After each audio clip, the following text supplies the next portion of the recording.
কাছে ফরিয়াদ করবেন তো, হে আল্লাহ তুমি আমাদের জমিনে তোমার দ্বীন এবং ইসলামের ব্যবস্থা তুমি কায়েম করে দাও। মনে রাখবেন, শুধু ঘাম আর অশ্রু দিয়ে চূড়ান্ত বিপ্লব আসে না, ঘাম আর অশ্রু দিয়ে বিপ্লবের মোমেন্ট তৈরি হয়। তারপরে যখন এই জমিন বিপ্লবের জন্য উঠবে, শহীদ দিতে হবে, বুকের তাজা রক্ত দিতে হবে, দিতে হবে। সেজন্য মাথায় কাপড়ের কাপড় পরে আল্লাহর জমিনে আল্লাহর কোরআনের রাজ কায়েম করার জন্য শাহাদাতের রক্ত দিতে শহীদ কারাতে প্রস্তুত থাকবো। হাত তুলে সবক করো।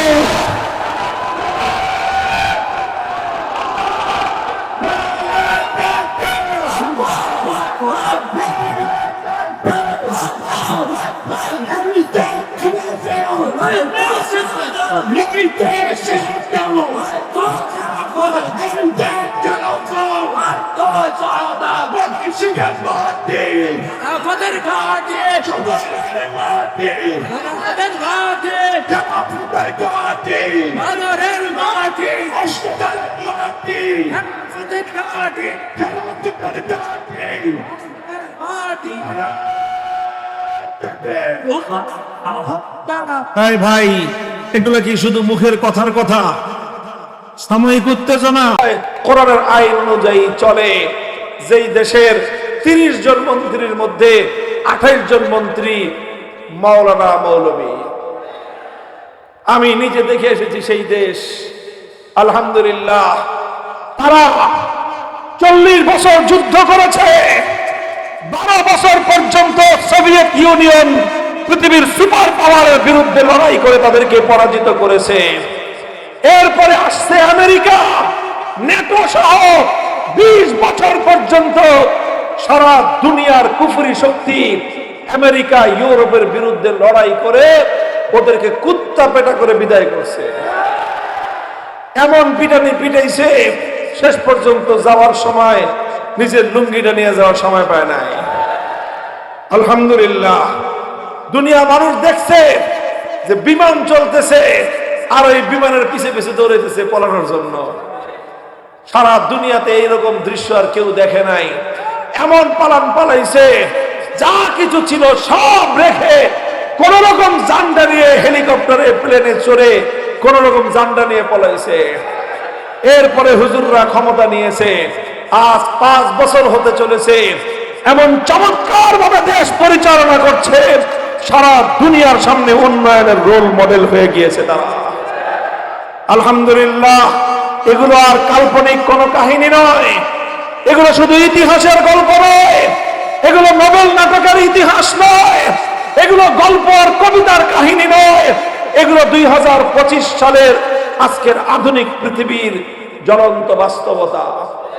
হে বাংলার মুসলমান, আমরা তোমাদেরকে ওয়াদা করতে চাই, প্রতিশ্রুতি দিতে চাই, আমরা যদি আল্লাহর কোরআনের শাসন কায়েম করতে পারি, তোমাদেরকে ভাওতাবাজির কোনো গল্প শোনাতে হবে না।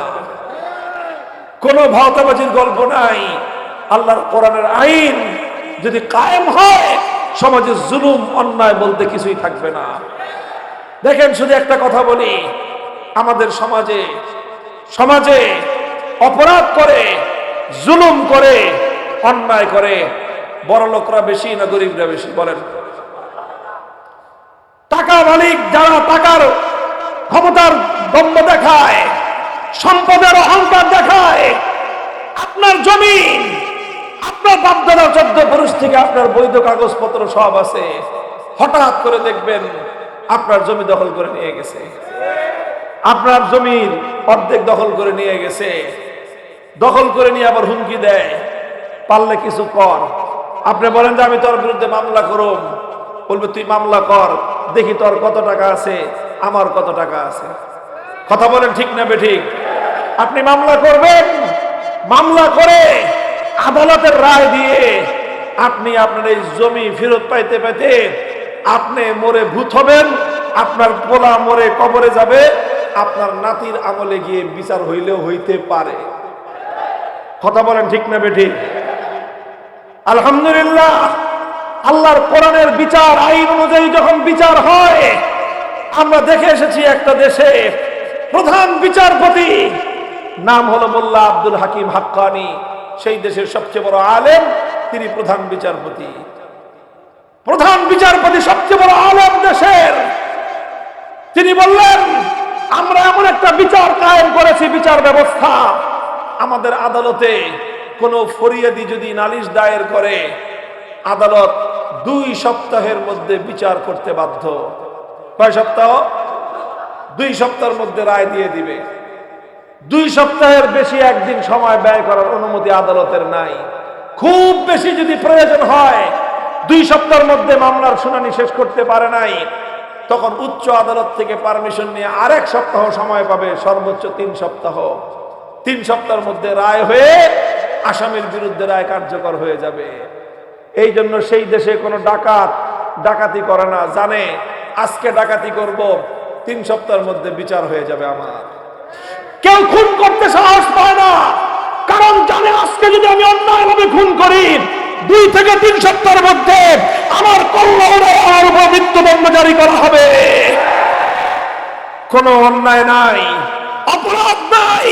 40 বছর পর্যন্ত যে জাতির মানুষগুলো লড়াই করেছিল, যুদ্ধ করেছিল, আল্লাহর কোরআনের বিচার কায়েম হওয়ার পর দেশটার এক প্রান্ত থেকে আরেক প্রান্ত পর্যন্ত সকল অপরাধ বন্ধ হয়ে গিয়েছে।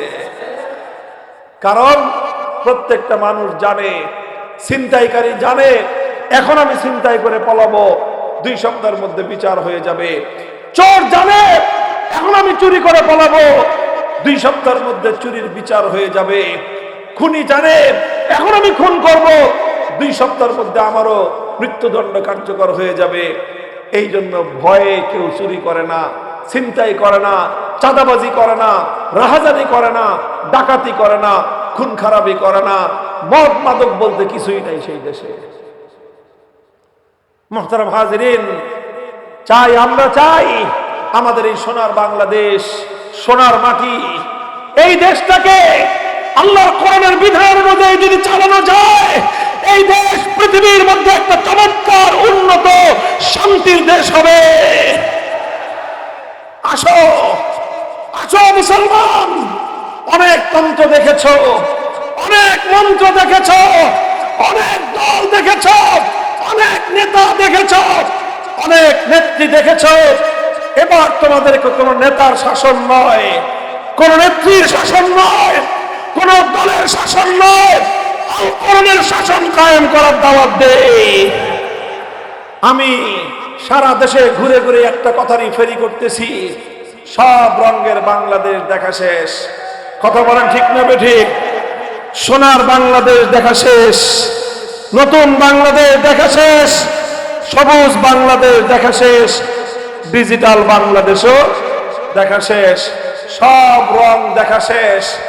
এবার আসো হাতে হাত রাখি, গোটা বাংলার 56,000 বর্গ মাইল থেকে একটাই আওয়াজ উঠাই, এবারের বাংলাদেশ হবে ইসলামের বাংলাদেশ, আল কোরআনের বাংলাদেশ।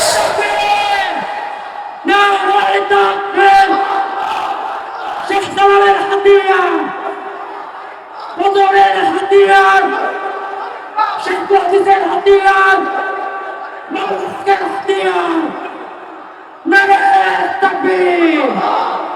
এই প্রস্তুত আছেন তো? তবে মনে রাখেন, বিপ্লব শুধু কথা দিয়ে হয় না, স্লোগান দিয়ে বিপ্লব হয় না। বিপ্লবের জন্য সর্বপ্রথম ঘাম ঝরানো পরিশ্রম করতে হবে, মানুষের দ্বারা দ্বারা দাওয়াত নিয়ে যেতে হবে। এই যাবেন তো ইনশাল্লাহ? শুধু ঘাম দিয়ে মেহনত করলেই ইসলামের বিজয় আসে না, এর জন্য প্রয়োজন হয় রাতের অন্ধকারে আল্লাহর দরবারে চোখের অশ্রু ঝরিয়ে ফরিয়াদ জানাতে। হ্যাঁ, আল্লাহর কাছে ফরিয়াদ করবেন তো, হে আল্লাহ তুমি আমাদের জমিনে তোমার দ্বীন এবং ইসলামের ব্যবস্থা তুমি কায়েম করে দাও।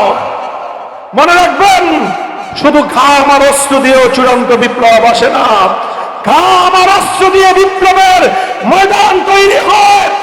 এরপরে যখন এই জমিন বিপ্লবের জন্য উর্বর হয়ে উঠবে, আল কোরআনের বিপ্লবের জন্য প্রয়োজন হলে শহীদি ঈদগাহে যেতে হবে, বুকের তাজা রক্ত দিতে হলে দিতে হবে। সেজন্য মাথায় কাপড়ের কাপড় পরে আল্লাহর জমিনে আল্লাহর কোরআনের রাজ কায়েম করার জন্য শাহাদাতের রক্ত দিতে শহীদি ঈদগাহে কারা কারা যেতে প্রস্তুত থাকবো? হাত তুলে শপথ করো।